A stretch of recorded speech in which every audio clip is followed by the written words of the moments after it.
Le concept de canalisation peut être très mystérieux pour beaucoup d'entre nous qui traversent un éveil spirituel. Cela peut susciter des sentiments forts de peur autant que d'excitation. Ainsi, aujourd'hui, je vais vous expliquer les conseils les plus importants à garder à l'esprit lorsqu'une personne fait de la canalisation. Ce que beaucoup d'entre nous ne savent pas, c'est que chaque personne est déjà un canal, que nous en soyons conscients ou non. C'est parce que nous sommes tous une incarnation de la source, et en tant que tel, il est naturel pour nous d'être un conduit et de recevoir des informations de ce que l'on pourrait appeler nos aspects supérieurs de soi. Cependant, être un conduit et avoir la capacité de recevoir des informations de l'extérieur de nous-mêmes ne suffit pas pour être un canal clair et conscient. Pour être un canal clair et conscient, il est essentiel de se connaître soi-même. Cela signifie que nous sommes conscients que les messages que nous recevons peuvent être filtrés par notre ego, nos traumatismes, nos blessures, nos espoirs, nos attentes, nos systèmes de croyances, etc. Ainsi, pour être un canal clair, le travail de l'ombre est l'aspect le plus fondamental et important, car il nous permet de recevoir et de transmettre des informations précises et des messages clairs. Avant de pouvoir canaliser, il est crucial de se connaître soi-même, car c'est seulement lorsque nous nous connaissons nous-mêmes que nous serons en résonance avec des êtres qui nous donnent des informations bénéfiques et claires. Lorsque nous ne nous connaissons pas, nous recevons toutes sortes d'informations provenant d'esprits désincarnés, de fantômes se faisant passer pour des maîtres ascensionnés, d'entités négatives se faisant passer pour bienveillantes, etc. Ces différentes manifestations sont le résultat de notre ignorance de nous-mêmes ou de notre ego, qui s'enthousiasme simplement à l'idée de se connecter avec ces entités. Donc, même avoir de faibles exigences nous rend réceptifs à des expériences de qualité inférieure dans l'astral ou avec tout type d'entités qui n'ont pas notre intérêt supérieur à cœur. Il est donc absolument important, en tant que canal, de purifier notre canal en guérissant nos blocages internes, afin de pouvoir recevoir des informations et d'être capable de nous regarder en nous-mêmes. Car ce qui est en nous se reflète à l'extérieur. Si nous avons des blocages égoïques non résolus et des traumatismes non résolus, nous ne serons pas en résonance avec des informations bénéfiques. La deuxième étape de la canalisation est d'être conscient de nos aveuglements. Ce que nous ne sommes pas conscients en nous sera utilisé contre nous dans le tribunal de l'univers. Cela signifie que nos angles morts affectent notre capacité à recevoir et à transmettre des informations. Non seulement nous devenons résonnants avec des entités négatives qui exploitent nos angles morts, mais nous ne pourrons pas non plus comprendre pleinement les messages et les interpréter s'il y a trop d'angles morts. Les êtres véritablement bienveillants qui souhaitent nous aider ne pourront pas le faire si nous n'avons pas suffisamment de bande passante pour recevoir leurs messages. Avoir une bande passante suffisante signifie être suffisamment objectif pour recevoir un message même s'il est en dehors de notre système de croyance. L'objectivité est l'un des éléments les plus importants lorsqu'il s'agit de canaliser.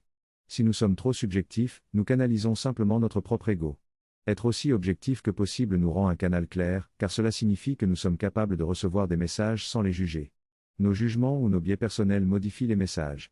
En fin de compte, le message peut être complètement déformé et différent de ce que nous avons reçu, simplement parce que nous avons modifié inconsciemment le message pour qu'il nous soit confortable. L'objectivité nous permet de recevoir et d'être un canal clair afin de ne pas canaliser uniquement notre ego, des entités négatives qui nous diront ce que nous voulons entendre ou des informations non bénéfiques. En résumé, connaître soi-même et être objectif sont les étapes les plus importantes pour être un canal clair et conscient. Le troisième pas important pour le channeling est d'avoir des limites fermes. Cela peut sembler étrange car les limites peuvent être perçues comme une forme de jugement ou d'édition. Cependant, avoir des limites fermes nous permet d'avoir le discernement nécessaire pour nous connecter avec des informations bénéfiques provenant de sources bénéfiques. Sans limite, nous nous laissons influencer par une faible estime de soi ou des standards de qualité bas, ce qui conduit à recevoir et transmettre des informations provenant de fausses lumières. Cela arrive lorsque nous ne créons pas de frontières solides pour filtrer les énergies et les fréquences des entités entrantes. Avoir de fortes limites nous permet d'être objectifs et ouverts d'esprit tout en étant capables de filtrer de manière sélective les informations auxquelles nous nous connectons. D'un autre côté, si nous n'avons pas de limites fermes dans notre vie personnelle, cela affectera également nos capacités de channeling, car cela se reflétera dans les messages que nous transmettons. Ainsi, comprendre l'importance d'établir des limites énergétiques nous aide à attirer des sources d'informations bénéfiques et à renforcer notre équipe de guides spirituels. En plus de renforcer nos limites psychiques, il est également essentiel d'être conscient de nos propres préjugés personnels pour garantir la clarté lorsque nous channelons. Nos propres préjugés déterminent avec qui nous nous connectons dans l'éther. Si nous avons une vision du monde négative, cela agira comme un blocage psychique et nous aurons du mal à comprendre et à raisonner avec des informations qui ne sont pas négatives. De la même manière, une vision du monde excessivement positive ne nous permettra de raisonner qu'avec des informations confirmant ce biais, ce qui peut également être exploité par des entités hostiles pour nous influencer. Il est donc important d'être aussi neutre que possible pour éviter d'attirer des informations en accord avec nos biais personnels. De plus, il est important de réfléchir à la récompense que nous espérons obtenir en délivrant un message spécifique, car cela peut influencer notre interprétation du message. Si nous sommes inconsciemment motivés par le désir de gagner des adeptes, de devenir plus populaires ou d'obtenir plus d'exposition personnelle, il est crucial d'en être conscient. Enfin, il est primordial de faire de l'amour de soi une priorité et une pratique régulière. En prenant soin de nous-mêmes, nous agissons naturellement de manière bienveillante envers nous-mêmes et cela se reflète dans toutes les facettes de notre vie, y compris notre capacité à être un conduit clair. Par exemple, faire des choix alimentaires sains se répercute sur notre canal de channeling. Il est donc important de prendre soin de soi dans tous les domaines de sa vie. En bref, avec des limites fortes et un amour de soi prioritaire, nous sommes plus à même d'être des canaux clairs lors du channeling. Il est important de se connaître soi-même et de rester ouvert et objectif lors de la réception d'informations.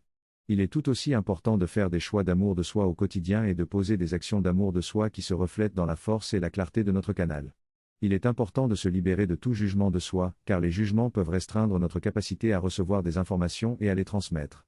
Il faut également être capable de gérer la manière dont nous recevons les informations, sans être perturbé par nos sensations corporelles ou nos autoperceptions. Il n'est pas nécessaire de se séparer de notre corps pour canaliser, mais il est important de ne pas juger notre apparence lorsque nous le faisons.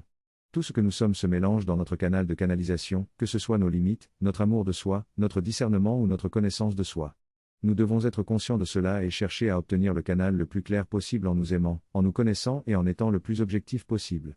Chacun a sa propre manière unique de canaliser, utilisant sa souveraineté spirituelle et son unicité. Il n'y a pas de manière exacte de canaliser, mais il y a une qualité objective et essentielle pour pouvoir le faire. Lorsque nous nous connectons profondément à notre moi supérieur ou à des aspects supérieurs, nous finissons par canaliser notre propre être supérieur, sans distinction entre nous et lui. Cela peut parfois nous donner l'impression d'être déconnectés, mais en réalité, nous sommes en train de canaliser notre propre sagesse supérieure, sans interférence de notre ego ou de nos blessures passées. Ce qui se passe réellement, lorsqu'on se sent déconnecté de nos guides spirituels ou de notre moi supérieur, c'est qu'il y a eu un certain degré de fusion. Lorsque nous sommes fusionnés avec quelque chose, nous ne pouvons plus ressentir la distance entre nous et cette source. Cependant, cette absence de distance ne doit pas être interprétée comme de la tristesse ou une déconnexion. Il est possible que la sensation de distance se dissipe complètement jusqu'à ce qu'il n'y ait plus de notion de je canalisant un autre, mais seulement une unité qui se connecte à elle-même. J'espère que cela vous a rapproché de votre source. N'oubliez pas de vous abonner à ma chaîne pour obtenir des conseils de dimension supérieure à travers des éveils spirituels. À la prochaine.